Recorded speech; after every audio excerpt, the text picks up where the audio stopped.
So okay, let me see. So as I was mentioning, so we have some solutions. We know that there are solutions to the Einstein's equation, but you have to supplement it with this condition here to see that they preserve supersymmetry. So we are going to focus on the second solution there. And we're going to see that, so in the exercise, I have already spelled out, so this equation here is an equation, like it's actually 4 equations, one for each spacetime index here, goes from 1 to 4. And for instance, I'm going to try to, like, following this, I'm just starting from equation 4.10. This is an exercise that comes from the paper by Romans of 92. It's called Supersymmetric, Cold and Lukewarm Black Holes in Cosmological Einstein-Maxwell Theory. So this is the first paper that discussed the supersymmetry properties of this solution. So for instance, we want to solve this equation here. We start from the theta component, just because like there are not so many, well, okay, I erased it here, but you can see it from 0.1, 0.2, 0.3. There's no component of the gauge field in theta direction, so the equation will be much smaller. So once you plug into all the values with the theta component here, I give you also the components of the spin connection. The component of the spin connection I give it to you on the next page. So you just need to plug all the values in the supersymmetry in the equation, just making sure that, for instance, once you find an index, a spacetime index here, you have to make sure that this is a gamma matrix contracted with a Filbine.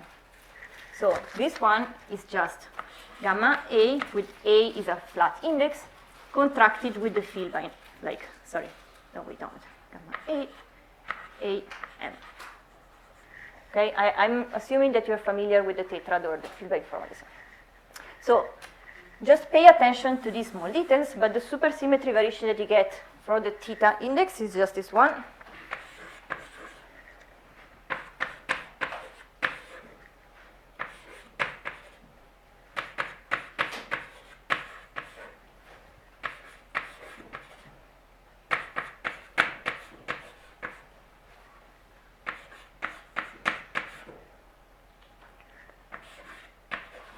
Where all the numbers here, like all these gamma, are just the flat indices.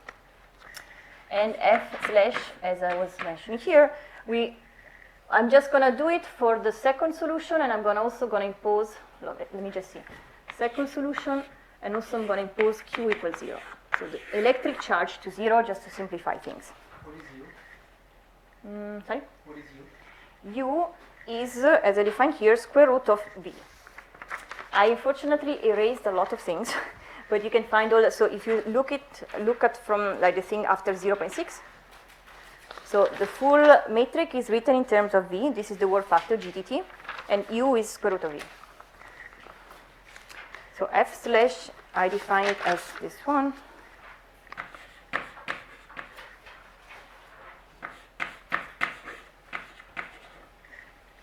Okay, so what I want you at least to take away from this class on Killing spinor is that, like, in order to solve the Killing spinor equation, you need to impose so let me just do it from here. So you need to first impose projections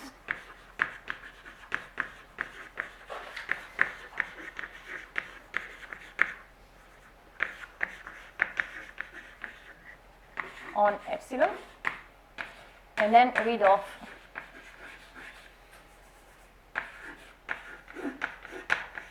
constraints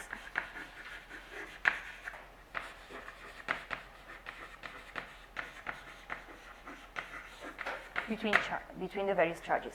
So why do we need to impose the projection? You see that all the various terms in this equation here, they depend on gamma matrices to various extent. So we need to impose projection on this parameter here in such a way that the various terms here will talk to each other and they will cancel among each other. And in this case, we impose the following sort of projection, and you will see what I mean. So the two projections that we'll use will be this one, P. So if you look at the at 0.8, so this will mean that the first projection will mean that 1/2 1 plus I gamma 2 3 acting on epsilon equals 0. So which means that every time that we see epsilon, or like we see like we see minus I gamma to 3 epsilon, we can substitute it with epsilon. That's what it just means, okay? So for instance, once we will see gamma to 3 in this term or in the other terms, we can just substitute it with this. This is the projection number 1. And the other projection, is 1 plus gamma 1, assuming epsilon equals 0, which means that epsilon equals minus gamma 1 epsilon. This is number 2. So we are now ready to put all of this inside this equation. So this equation here becomes this. D theta, this is just here, acting on epsilon equal to 0. The equation here becomes d theta minus 1/2 square root of u is this, g squared r squared plus 1 minus 2m over r plus h squared over r squared. So we have now here gamma 1, 2 acting on epsilon. But we want to have this term talk to this, for instance, because there is a gamma 2. So we can use this projector here to turn this term here into a term with a gamma 2. Okay? So in particular, what we do here, this gamma matrix is just antisymmetric, like it's just gamma 1, gamma 2. So basically, we can just switch the order of these. So this gamma 1, 2 is equal to minus gamma 2, gamma 1. And we can substitute this gamma 1 epsilon with this, which means that this will just turn out to be plus gamma 2. Okay? I'm just manipulating, like by using this projector here and by switching the order. Notice that when you switch the order of the gamma matrices, when they're different, you have to add a minus sign. So this entire piece will be proportional to gamma 2. And you see that this already looks like this term can talk to this. So I'm going to write down the other term, gamma 2. And there is also a term from here, and this term is like I over 4. R, I'm going to put in the other values. This is 2 over r squared, h, and then this is gamma with gamma 2, 3, gamma 2, epsilon. So in this case, I also want to use this projection here, right? To turn all of this into a term which is proportional to the gamma 2. So then we are going to have a lot of terms proportional to the gamma 2. They will all conspire to the cancellation. So for this one, I can just switch the order of gamma 3 and gamma 2. So then I'm going to have gamma 2, gamma 3.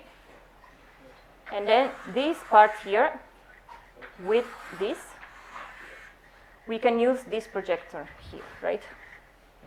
So this will have in total, so I switched the order, therefore I got a minus sign. Sorry, this had a minus sign. But then this, I can just use that. So then this entire part goes proportional to epsilon.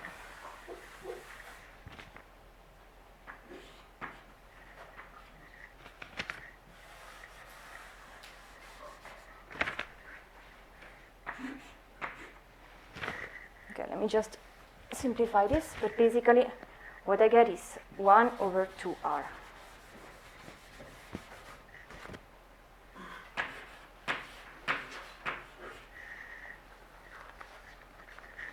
And h.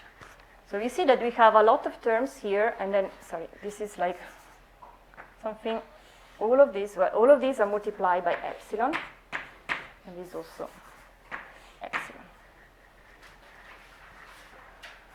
Theta.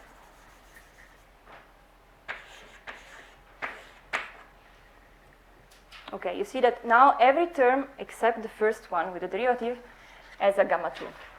So this is a way, so I impose these two projections in such a way that I have turned around all the terms that contain multiple gamma matrices with different indices, such a way that I have to make them all talk to each other.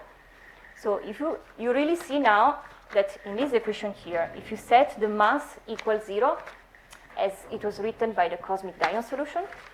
This part is just 0. And if you set the value of the magnetic charge to be 1 over 2g, this entire thing becomes gr plus 1 over 2g. Okay? So look at what happened. So this is multiplies the gamma 2, of course. So let me just I think you're missing a factor of r. exactly. As you know, that was here, r. Right? I think so. So basically, you see that this term here is gr over 2. This is also gr over 2. Nice, right? And then the other term here, let me see if I 2gr, okay. And this term here, if we set h equals to 1 over 2g, also this term here exactly cancels with this.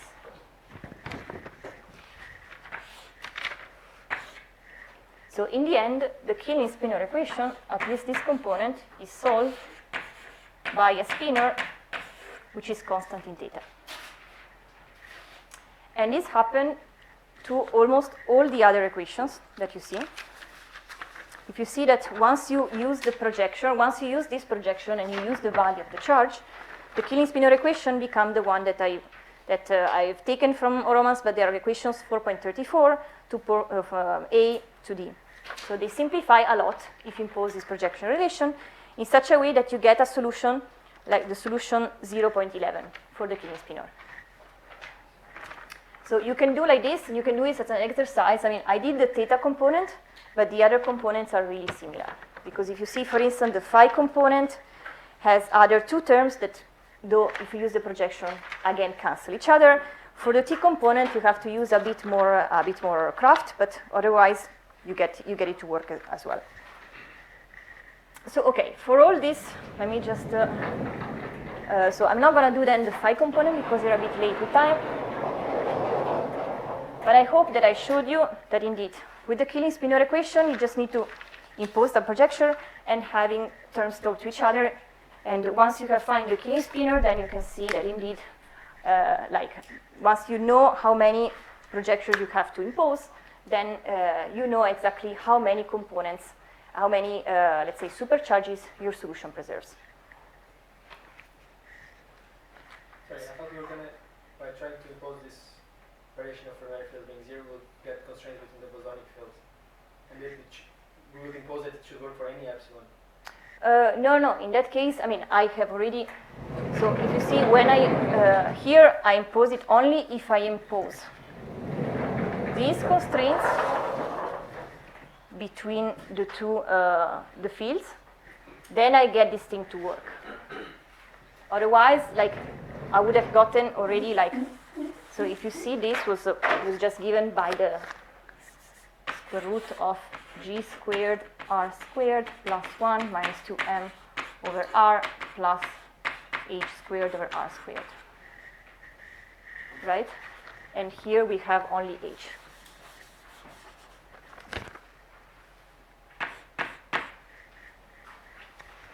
The statement again is that the solution does not preserve all supersymmetries, only those that satisfy that equation. Exactly. So you need to, in order for your solution to be supersymmetry, you need to impose this thing. And each of the projection halves the number of independent component of your parameter epsilon. That's why your solution is each, like with this, you have 1/2, but also 1/2 of this. You have two projections, so the solution is 1/4 BPS. Meaning it preserves 1/4 of the supersymmetries. Yes. Because you started with the epsilon, which was just a complex spinor. But so basically what I was doing here is that I have plugged in already the constraints, and then I showed you that the Killing-Spinor exists. Otherwise, what you usually do is that you start with an unconstrained solution, and you guess for, or you derive for which parameters this piece exactly cancels these two, which is exactly this. So, okay, I think that I'm running a bit late, but in any case, let me just, Sorry, can I just ask a quick question? yeah. What happened to the Q in the script? Because I thought Q is unconstrained. Yes, yes. So for the moment, I have kept the solution, like I set Q equals 0 just for simplicity in this solution, just because so then everything fits nicely and kind of solution simplify further. But you can show that you can keep also Q. In that case, the form of the projection or the form of the killing spinor is just slightly different, but you can still manage to have the terms talk one to each other, and then to get exactly a solution with the same amount of supersymmetry. So the killing spinor instead, in this sort of configuration, is slightly different. There's only one projection. This is 1/2 BPS, and so it is a bit. It's a bit like less. Let's say, it's a bit more involved, but you can still find it.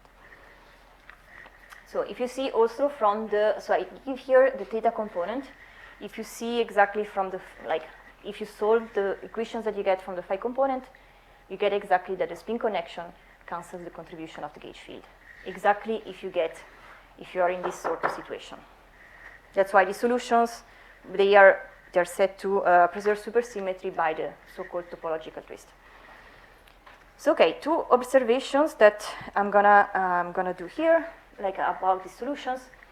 So first of all, let me mention that so the BPS bound is comprised by these two sets of conditions. So there is one BPS bound, which is this, and the other one, which is this. However, the extremality bound for this sort of configuration is much different.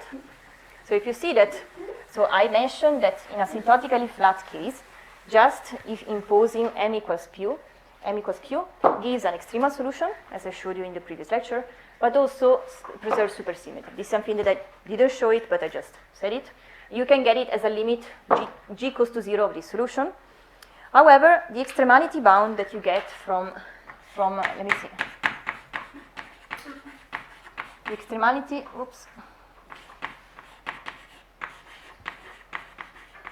bound for the solution, which has the following form. Again,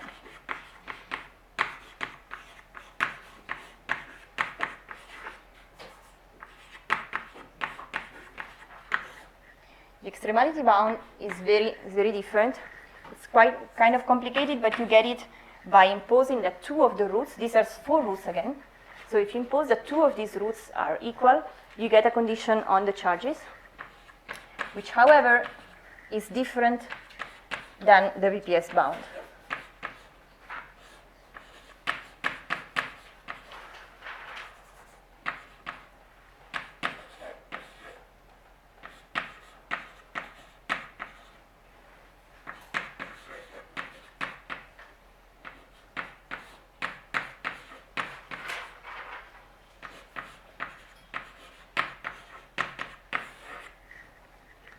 So this is the condition if you want 2 of the roots to coincide and to be at a positive radius. It's, however, not compatible with the BPS bound, because indeed the 2 solutions that we have here, they are naked singularities. So one way to get rid of the naked singularity is either to turn on scalar fields, which is something that we're going to do it a bit later, or to actually change the topology of the event horizon. So in anti-de Sitter space, you can have solutions which have a spherical horizon, but you can also have solutions which have a horizon which is planar. And in that case, you can compactify it and make it into a torus, so a toroidal horizon. But you can also have solutions which have a hyperbolic horizon. So first observation is this, but also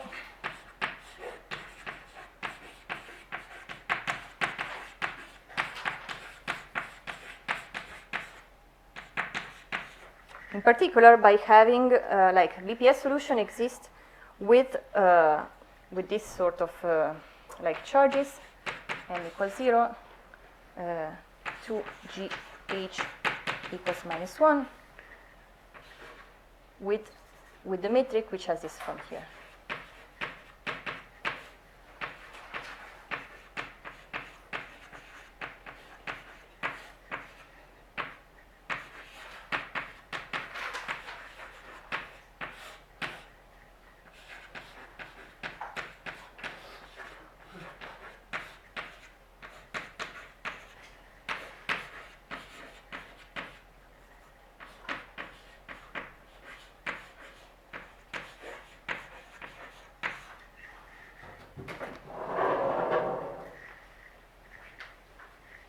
So this is H2.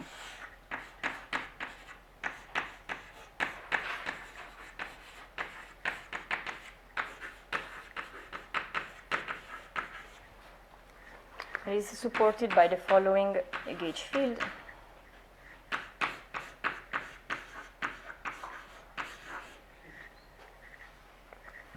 So for these solutions, so the solution, instead of having, you see that they are different here, like meaning that the area element, instead of having a sine squared, has a hyperbolic sine squared. The topology of this configuration is different. You need the horizon is a hyperbolic surface. You can compactify H2 into a higher genus Riemann surface. So it is a surface in general here of negative curvature. You can choose it to compactify or not, either of that. For this configuration, and also the gauge field, instead of having a cosine, as a cosh. So if you see, yes. So if you see here, there is a minus sign between these two terms, while before we had a plus sign. So here I erased that. But the fact that this is very important, because it means that there can be, this solution is not a Leakey singularity. It has a horizon, like actually two coincident horizons at r equals 1 over square root of 2g. So this solution is an extremal solution, preserves supersymmetry the same way as the spherical solution did, just that it has a well-defined horizon.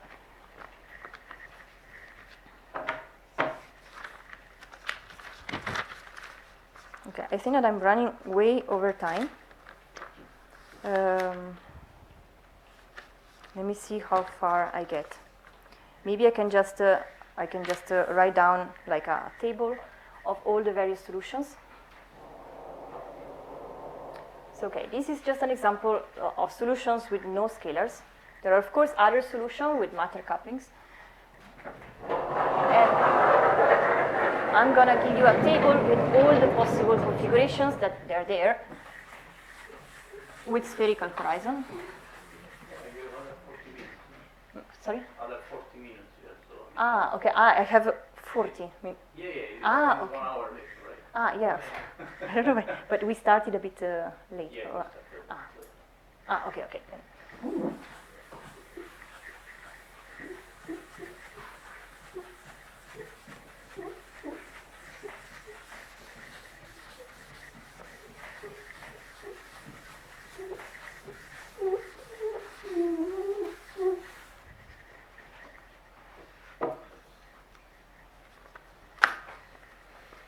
So I'm going to give you like a table of solutions that are present. So I'm giving you like, okay, let me see, because I don't know if you've seen that drawing tables is not my strong point. Let's see.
So these are the various like supergravity solutions which arise like so with spherical horizons that arise in these sort of theories.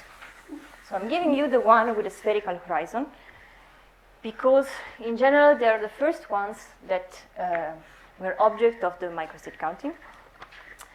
So we have seen then that for j equals 0 in minimal gauge supergravity you have a naked singularity. That's the first solution that I showed you there. And also with the magnetic, like with the topologically twisted condition, also when you have minimal supergravity, you have naked singularity. So you cannot turn on scalars on these solutions and find a finite area of the event horizon, so you also don't have this. But you have, in this case here, as I was mentioning before, turning on scalars gives you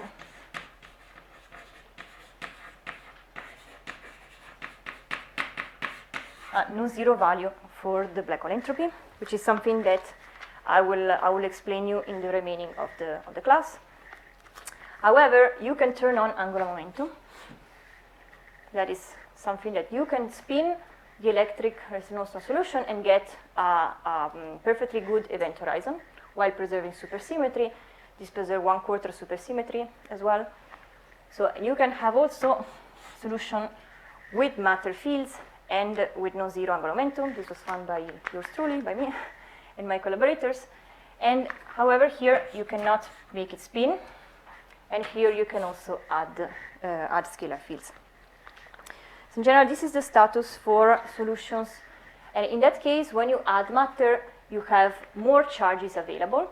So the condition for having this sort of class of solution is that the sum over the magnetic charge that we call P in this case, Pi, equals 0. However, here the sum over the magnetic charges sums to 1. So I'm using slightly different convention. You see that the electric charge there, well, let's use the same convention. Let me just do it. Sum over 2 GPI, sum over I, 2 GPI equals 1. So that the cosmic diode solution exactly corresponds to this class here.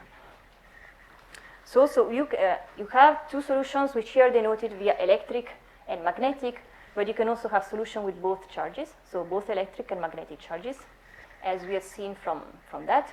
Just that these two conditions needs to be satisfied, even if you add the further charge. So, okay, now I think that, so for what is the rest of this talk, I still have, yes? So even when you have non-zero J, you have a spherical horizon then? Even Solution with spherical horizon? these are solutions only with a spherical horizon, yes.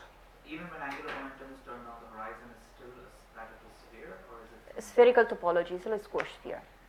Actually, you could have even hyperbolic horizon when you have solutions like if you allow for hyperbolic horizons, you have solutions both here, like even with angular momentum. Just that in that case, you cannot compactify the hyperbolic horizon anymore into a Riemann surface because the rotation breaks some of the isometries, so you will not be able to compactify. Okay. And then, with regard to adding matter, are you saying that in the full n=8 gauge supergravity, which contains many scalar fields, there's no way to add any of those, turn on those scalars? I'm looking here just at the subsector. I'm truncated to the Cartan subalgebra, so I'm just looking at the n=2 gauge supergravity for the moment. So it could be that also here I just said here I said no, meaning that there are no known solutions, and there have also been some, I think, from the dual field theory, you can see that if you compute the superconformal index and you try to set J to 0, you don't have a proper finite value. So it seems that it's an indication that goes in the direction of saying that perhaps the solutions are really not there. But we cannot really rule out at this moment fully, just that we did not find it.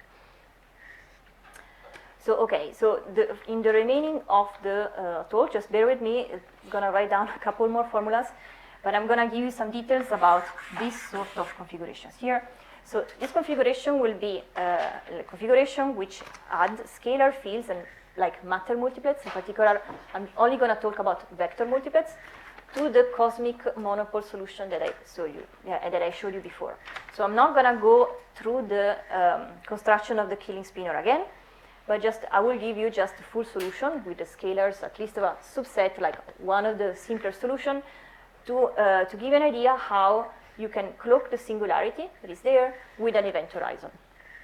So let me just, so At this point, I'm going to be ready. Let me see what I should. Okay, I think I'm just going to erase that first one. Shall I erase this one or shall I erase the upper one? What shall I do? Whatever. Okay, let me just erase this then. So then we have the comparison with the solution, like on the other board.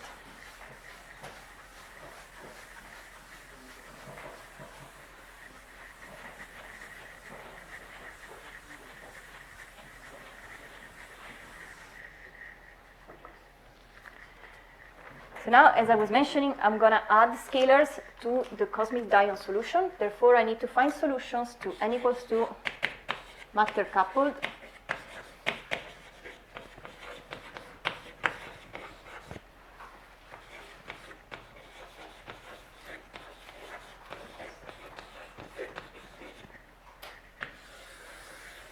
in particular.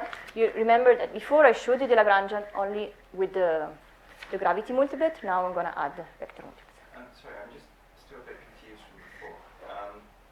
So previously we had a negative singularity for the solution to that, and then you presented the solution on the right with the horizon. I'm still confused how we went from the solution without a horizon to a solution with a Yeah, horizon. we changed the topology of the event horizon. Because before we had a sphere as an event horizon, so this factor here, instead of being H2, was S2. So the area element was d theta square plus sine square theta d phi. So, like, did we essentially go back to the original field equations, Yes, we. propose a new field equation solution, and then solve it and verify that's the solution, rather than taking the original solution and doing something to the field? Yeah, we had to go back to everything and then check that it satisfies the Killing-Spinner equations. It satisfies the Killing. If you see, let me here. The equation is just the first. Sorry. I believe it satisfies the equation. No, but just if you. So there are some slight modifications. For instance, you see that here h is 1 over 2g, but here it's like, okay, let me just rewrite this. So the mass is still 0, the charge has a minus sign, so there are some minus sign that can, that are of difference. So in particular, the fact that this is a minus sign will also, let's say, have the consequence that there is here a minus sign, and that, but it's because, yes, in principle, what we have done is that we have started again with a metric of this kind. With this, the most general work factor, also here, the most general. We have redone the Killing-Spinner again, and seen that the Killing-Spinner is satisfied with this. And they preserve the same number of supersymmetry. Yes. The procedure goes through pretty similarly, just that in general, this solution with H2, yeah, I mean, it's just, I think people were mostly interested in the spherical solution just because in the Schwarzschild solution or the other solution that you have in asymptotically flat, they have a spherical horizon. Let's say these hyperbolic black holes were not really well studied, at least at first. Plus, if you want to make them spin, you cannot even compactify the Riemann solver, so they have a non-compact event horizon. So they are slightly weird with respect to what you would expect from the usual black hole solutions. So what then would be is the entropy of these sort of black holes at the area is non-compact, and does it have infinite area? Yes, but you can also compactify. So in principle, you can also compactify. The solution is static. You can impose the term like a specific periodicity on the coordinates in such a way you get a compact manifold. But you cannot get this if you rotate. So if you want a full set of solution with the compact horizon, with also that also is compact when you add rotation, you cannot use these solutions. And I think that that's also one of the things that people were after. So I will also deal more with these solutions for what concerns the microstate counting in the lecture of Thursday. But just for the moment, or just for sake of historical developments and so on, all people, the first one that were found were really the spherical ones. Okay. It's also something which is really typical, not typical, but just it's really, how to say, unique to anti-de Sitter space, the fact that you have this particular kind of hyperbolic horizon. You will not get this hyperbolic horizon in flat space. So there's also something different with respect to ungauged supergravity. So once again, so we start with the gauged supergravity. This time we add vector multiplets, so we will have more scalars in the game. And the configuration that, in particular, this sort of particular supergravity truncation that I will explain will have an origin, once again, as a truncation of M theory, or 11-dimensional supergravity, on the 7-dimensional sphere. But so the action is this one. Just to give you an idea which kind of couplings are there, once again I'm plotting, I am writing down the bosonic action. It has slightly different normalization, like bear with me, sorry, but I just took it from the standard references in this sort of like n equals 2 gauge supergravity that if you're interested in, I can provide it to you.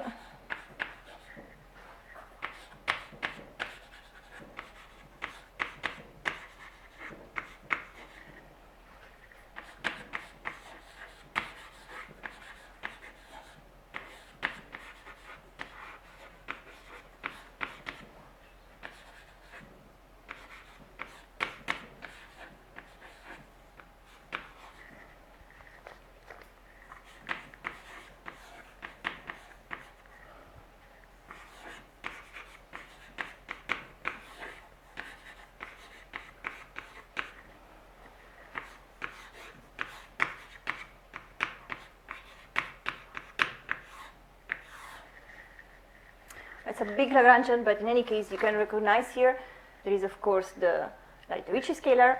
Then there are also, since you have more than one, so if you remember, like we had the metric and the graviphoton and the part with the cosmological constant. Here we have scalars and we have also other vector fields. So we have vector multiplets, so each vector multiplet gives you one complex scalar, one gauge field, and also one fermion. It's called the D Latino.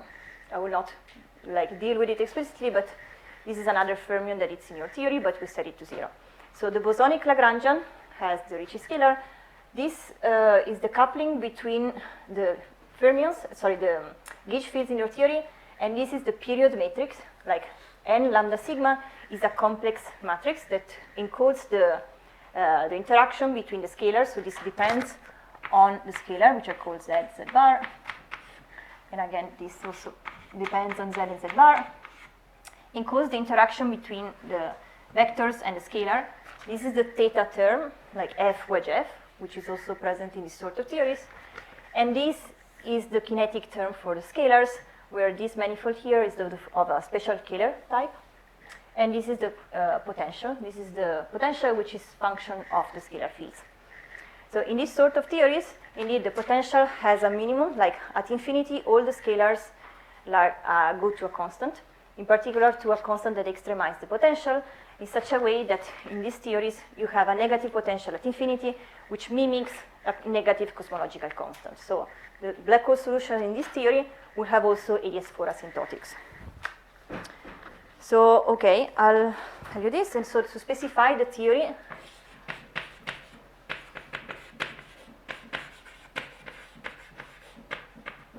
so the couplings are encoded into a function of some quantities which are called x lambda. So this is the function which is the holomorphic prepotential. Is a polynomial of degree 2 in x lambda. So lambda goes from 0 to the number of vector multiplets, and x are some homogeneous coordinate on this manifold.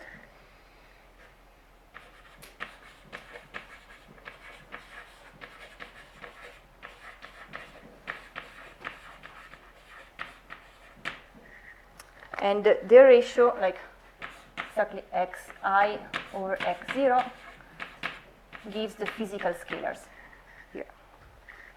Moreover, we define also f lambda, which is nothing else as the derivative of the prepotential with respect to x lambda. So the theory is also specified by an array of parameters, which are called the Faeliopoulos parameters.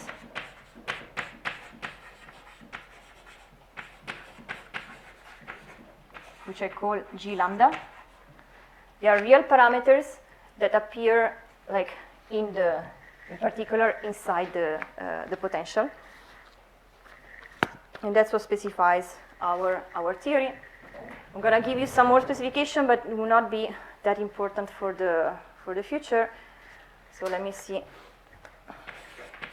Gij bar, so the metric on the scalar manifold is the derivative. I think that you might, if you have seen Kähler geometry, you have seen this like before.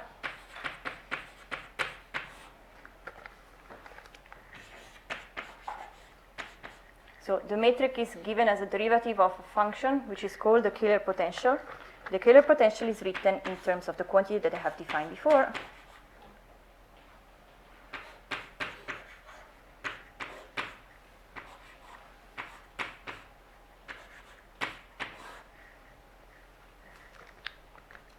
And we also, I'm gonna write it down here, so then the solution can be spelled out in the other blackboard. We defined also other two quantities, which are called respectively the gauging potential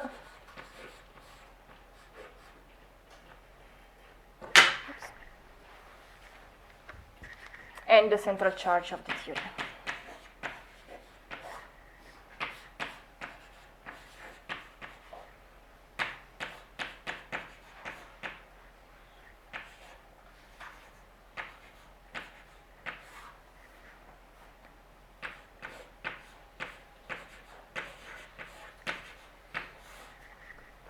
So Q lambda are the electric charges,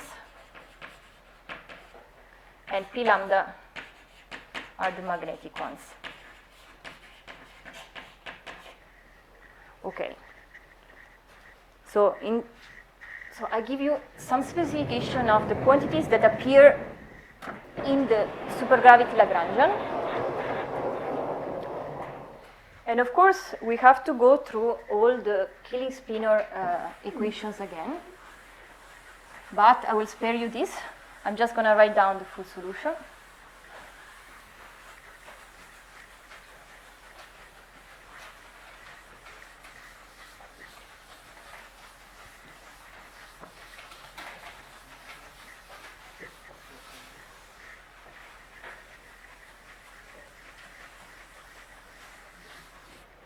So indeed, by solving the Killing-Spinor equation for the gravitino and also for the dilatino, we have the following solution. So if we choose the free potential like this one, is a standard choice for your model. We have only one vector multiplet, which means that we have then one scalar field, one vector plus the graviphoton, so two vectors in total, and the metric. This is just the bosonic content. The metric, the solution, reads this way.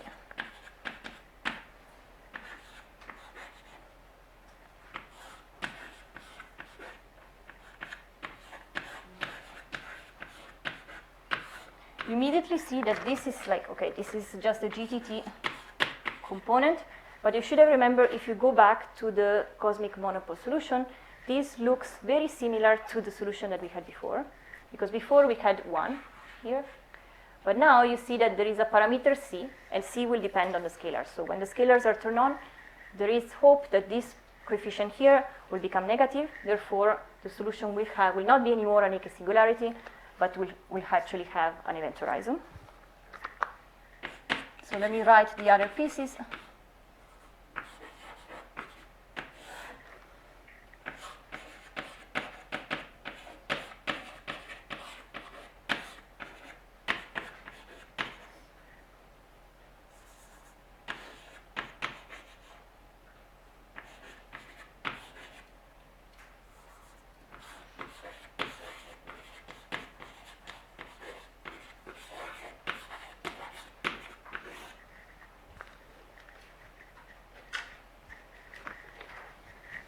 Okay, so this is the metric here.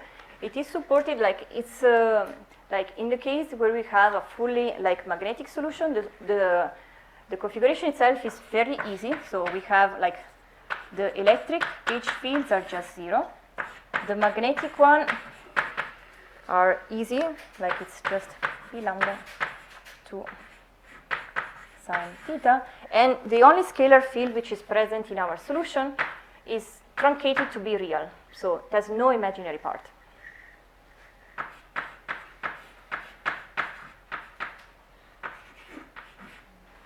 And of course, since the solution is static and spherically symmetric, the solution itself, like the scalar field itself, depends only on the radial coordinate.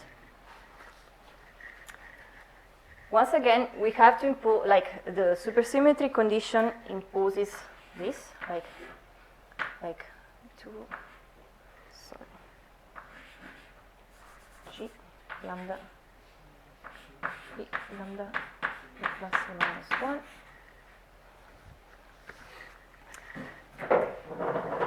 And we have 2 more conditions.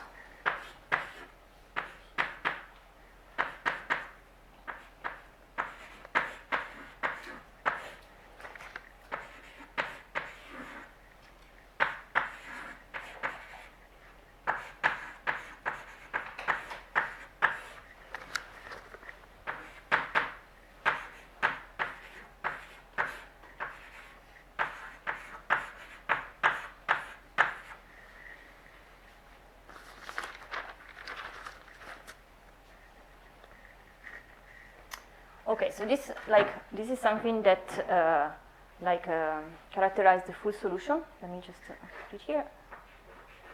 So this is a minus sign. So first of all, you can see that this solution here. So I'm dealing with the spherical horizon first. So as I mentioned, it's fairly simple because it has just one scalar, and it's real, depends only on the radial coordinate. And equivalently, you can either, so the scalar field Z depends on one parameter, bi, that determines how the profile changes once you go to infinity. Alternatively, this bi parameter can be written in terms of one of the magnetic charges, so it depends on you in which way you want to express it. But the very important condition is that you see that the parameter c depends on this b1. So if you set b1 to 0, the scalars are just constant. The scalar goes to a constant value, indeed. And therefore, this is just 1. So it means that we have a naked singularity. So rightly so, because the solution without scalars, they are equivalent to the minimal solution that we had found before. And before, we found only naked singularities. You see that instead, when you have like a sufficiently high, a sufficiently big value of b1, the parameter c can become negative. And if you have a negative value of the parameter c, then you actually can get an event horizon, because this equation here, setting this one to 0, will have a non-zero solution, non-trivial solution. So that's why, so the radius of the event horizon, let me see, this one, the solution then will have indeed square root of c. Sorry. Wait a moment. This is minus c. Okay. So in this case, we can see that once we add these scalars, we can have a solution of the Keeling-Spinor equation, for which this is a perfect square, and it also has a solution in such a way that the singularity is cloaked by horizon. The singularity is in general found where this function here, which I didn't write down, but when this function here goes to infinity, you have a singularity. So at the poles of this function here, you have a singularity, and the horizon is dictated by when this factor goes to 0. So this solution, again, can be seen like by changing some of the conditions on the charges and conditions on this area element of the event horizon. This solution can become, like, you can find solution either with planar horizon or also with hyperbolic horizon, the same thing as before. Plus, it is extremal, so it is at 0 temperature. You have 2 coincident roots. And like asymptotically, like the black hole is ADS4, approaches DS4, and near the horizon, it becomes, again, as I was mentioning, ADS2 times S2. This is a well-defined extremal black hole. However, this solution is also like 1/4 BPS. And has no no flat limit. So indeed, you see that when, for instance, we send G to 0, which means sending the cosmological constant to 0, the magnetic charge is not well defined. It goes to, like, it blows up. So this solution is generally new, doesn't have any counterpart in asymptotically flat, and that's why it's special. And it was exactly, like, it was found by generalizing the Roman solution without scalars, but it's something that otherwise it was found only, I mean, now I think it's about 10 years ago, but at the beginning, the first supergravity solution were found, like, in asymptotically flat, they were found much, much before. So as again, I was mentioning, it can be uplifted to 11-dimensional supergravity on S7. And it is like the solution indeed satisfies some sort of double attractor equation. It means that at ADS for vacuum, like you have this condition needs to be satisfied. So the potential is extremized with respect to the scalars.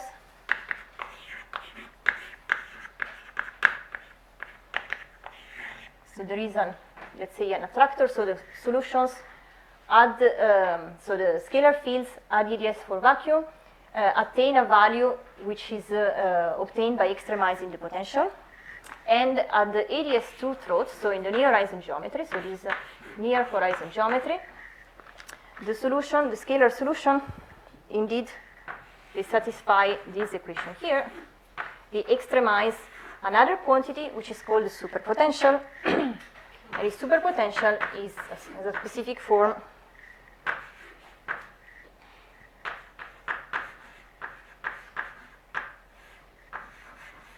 where Z and L, I defined it before, and U and H are just the form, like the work factors of the metric.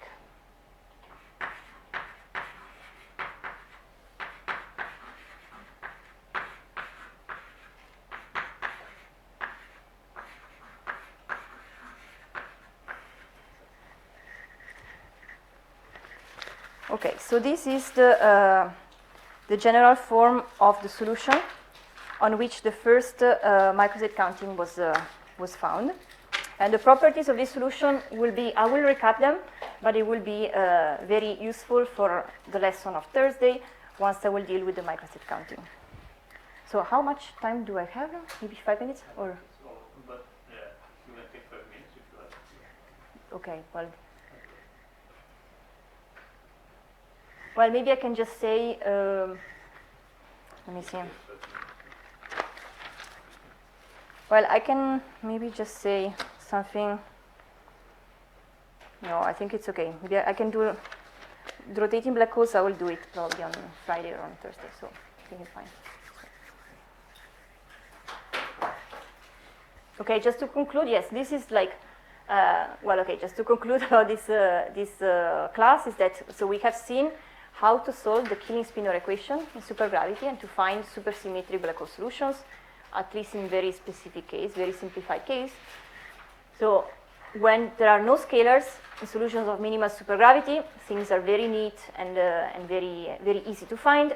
Nevertheless, analytic solution can be found also in case where you have matter couplings. And the solution, if you compare these work factors and this sort of like, and these constraints with respect to the minimal one, you can really see how the minimal solution inspired these more complicated solutions with scalars. And in case of solutions with matter couplings, you find really a black hole solution with non-zero area of the event horizon.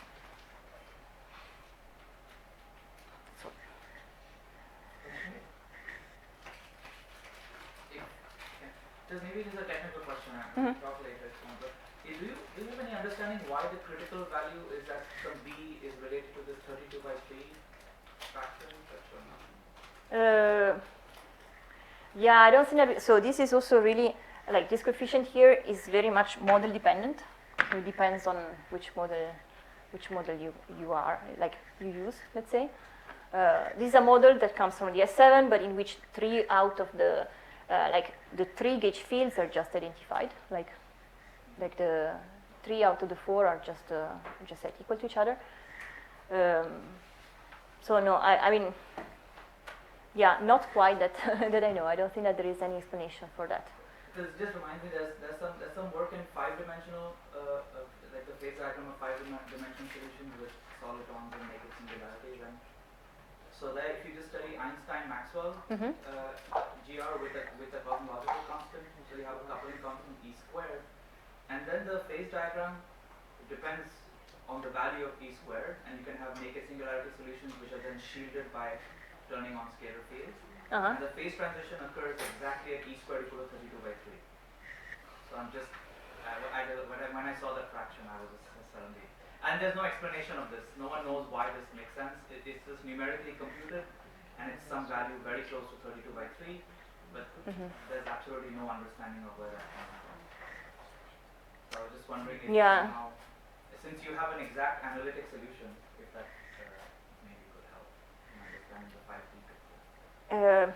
Yeah, there is no, as far as I understand, there is no direct relation between, I mean, this solution here, if you, I mean, there's no direct way to uplift it to 5 dimensions and to relate them to any black hole solution in 5 dimensions which has ADS5 asymptotics. So I don't think that that's for sure not quite related, but it would be nice to, yeah, just this coefficient here in general depends a lot on the model that you're dealing with. So I'm not sure that there is anything universal about that.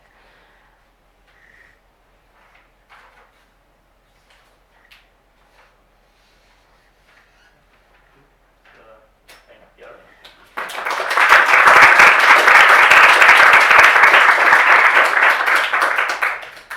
So let's take a 20-minute break and then we come back here for the